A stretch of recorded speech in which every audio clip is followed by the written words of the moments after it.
Hello, this is Brian Rowe with Mythic MTG Tech doing a quick vlog today. I hope to have a full produced video out a little bit later today. I've been out of town for the last few days. I was up in Vancouver, BC, and had a great time over there. One of my favorite things from the trip was heading over to Storm Crow Tavern. Storm Crow Tavern is just amazing. It's an RPG board game themed tavern. This is the menu that you're looking at here. The food was really good. The service was just incredible. They have a D20 that you can roll for shots that I wanted to go through until I had one of each. Definitely enjoyed it. I'd recommend checking it out if you're up there. Back on the Magic stuff. While I was up in Vancouver, BC, I noticed that pack prices were significantly higher. Most of the stores that I went to also were using kind of an SCG as their pricing model. If you've got any recommendations for stores that I should check out next time I'm in the Vancouver, BC area, please let me know. I definitely should have done a little more research on the Magic side before heading out there. There were a lot of stores that had singles, but I was definitely looking for something with some older vintage type stuff, and I did not run into that while I was there. Onto the topic of vintage. Card Kingdom is running a Vintage Friday Night Magic No Proxies tournament January 16th. Yes, you heard that correctly. Vintage, paper, no proxies, Friday Night Magic. Now, I'm super excited about this as I've got two vintage decks built. It happens to be the one weekend or the one Friday of next month where I'm in Texas. So I'm loaning my decks out to people that I trust. I've already got them set aside, and I'm going to be doing some play testing on the decks over the next week and a half to try to tune them and to help those players really understand what's going on with those decks. Vintage is a wonderful format. It's a lot deeper than people think. If you've got a vintage deck, or you've got a deck that you think can hate on vintage, maybe some Thalias, I would highly recommend that, or DAC, you should definitely give it a try. It's going to be a really fun event out at Mox Boarding House, Card Kingdom's new location in Bellevue. Going to talk a little bit about speculation here. Now is the time to pick up the Commander decks if you can find them at a really good deal. Card Kingdom right now has the set of 5 for $120. The retail on those was $35.99, I believe, each. So they were about $180 for total retail. The white and the red are holding their value by far. So for the price of really what the white and the red are going for, plus another $40, you get the other 3 decks. I just picked up one of each because I'm going to be using them for some upcoming videos, and I am super happy about it.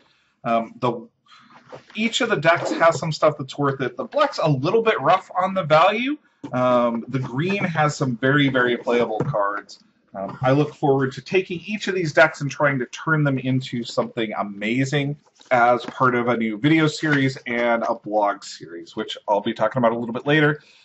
As I mentioned earlier, though, DAC is a house in Vintage and is very, very powerful in Legacy. Now's the time to pick him up. He's at about the $18 to $25 range, although he's starting to sell out places.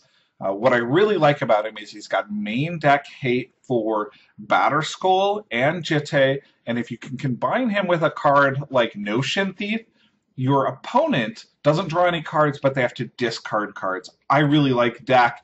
I would definitely recommend picking him up sooner rather than later. I think that he could become a $40, $50 card if he doesn't see a reprint in the next few years. The foil is already over $200, which is crazy.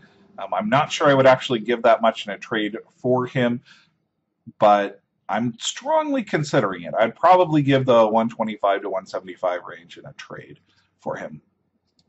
Something else I wanted to point out is that Star City Games, their invitational here in Seattle, just happened a few weeks ago. There were a lot of big players up in the Seattle area when I was at Mox Boarding House a few Thursdays ago. I would say there were probably 20 SCG pros that were hanging out there, a bunch of them playing in the Legacy portion. This Legacy tournament is extremely interesting to me as Blue Red Delver took the top 2 spots, which doesn't surprise me. This is a really strong deck right now. It's probably the best deck for abusing Treasure Cruise. I'm still a little bit questionable whether they will ban Treasure Cruise. I think they will probably take it out of Modern. The other thing, though, is that Storm was here in mass. We've got 3 Storms in the top 8. We also see no Bug. I think there's an opportunity here for a mid-range bug or a tempo bug to break into this type of a metagame. So I'm definitely working on that. If you're interested in learning more about Storm, what I really recommend is a new article that Greg Mitchell put out over at Mock Sporting House. It talks about his experience in the SCG Invitational. He went 8-0 in the Legacy portion, and he went 3-1 at that Thursday night tournament that I was talking about right before the Invitational. Here's the deck list that he's using. The 2 things I really want to point out about it is there's no gemstone mines in here. The gemstones can cause you huge issues as you're basically wastelanding yourself against those tempo decks. And he's also running a Grim Tutor, which I'm very divided on. The 3 casting cost really hurts, but it's a 5th way to get what you really need out of an Infernal Tutor. I like it. His breakdown of how to play the deck and some of the tech is very good, especially using Sensei's Divining Top against hand destruction decks. Being a bug player, Inquisition and Thoughtseize are my best weapons against this deck, and Sensei's Divining Top really allows you to keep 2 cards on the top for the turn that you want to go off. I like this list a lot. Makes me want to play this deck.